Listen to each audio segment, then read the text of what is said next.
അതിർത്തി കടന്നുവരുന്ന ശത്രു ഡ്രോണുകളെ നിമിഷങ്ങൾക്കുള്ളിൽ തകർക്കാൻ ശേഷിയുള്ള ഹൈ എനർജി ലേസർ ആയുധങ്ങളുടെ വിപുലമായ പരീക്ഷണത്തിന് അമേരിക്കൻ പ്രതിരോധ ആസ്ഥാനമായ പെന്റഗൺ തുടക്കമിട്ടു.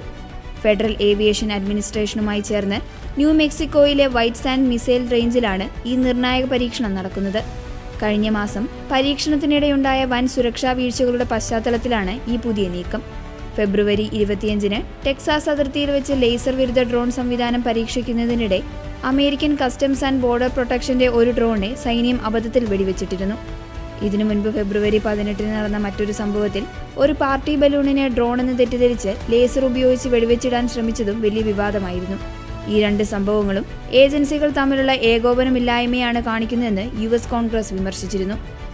ലേസർ പരീക്ഷണങ്ങൾ വിമാനങ്ങളുടെ സുരക്ഷയെ ബാധിക്കുമെന്ന ആശങ്കയെ തുടർന്ന് എൽ പാസോ അന്താരാഷ്ട്ര വിമാനത്താവളത്തിലെ സർവീസുകൾ 10 ദിവസത്തേക്ക് നിർത്താൻ FAA ആദ്യം ഉത്തരവിട്ടിരുന്നു. എന്നാൽ 8 മണിക്കൂറിന് ശേഷം ഈ ഉത്തരവ് പിൻവലിച്ചു. ഇത്തരത്തിലുള്ള അനിശ്ചിതത്വങ്ങൾ ഒഴിവാക്കുവാനും വ്യോമയാന മേഖലയെ ബാധിക്കാത്ത ലേസർ ആയുധങ്ങൾ എങ്ങനെ ഉപയോഗിക്കാമെന്ന് കണ്ടെത്താനുമാണ് ഇപ്പോഴത്തെ പരീക്ഷണം. ലേസർ രശ്മികൾ സിവിലിയൻ വിമാനങ്ങളുടെ ബോഡി നിർമ്മിച്ചിരിക്കുന്ന ലോഹങ്ങളിലും മറ്റു വസ്തുക്കളിലും എന്താഘാതമുണ്ടാക്കുമെന്ന് പരിശോധിക്കും. പൈലറ്റുമാരുടെയും വിമാന ജീവനക്കാരുടെയും കാഴ്ചശക്തിക്ക് ലേസർ രശ്മികൾ ഭീഷണിയാകില്ലെന്ന് ഉറപ്പുവരുത്തും. അബദ്ധത്തിൽ ഏതെങ്കിലും വിമാനം ലേസർ പാതയിലേക്ക് വന്നാൽ സംവിധാനം സ്വയം ഓഫാകുന്നുണ്ടെന്ന് ഉറപ്പുവരുത്തും. പെന്റഗനും FAAയും തമ്മിലുള്ള ആശയവിനിമയം മെച്ചപ്പെടുത്തുന്നതിനുള്ള പുതിയ പ്രോട്ടോക്കോളുകൾ രൂപീകരിക്കും.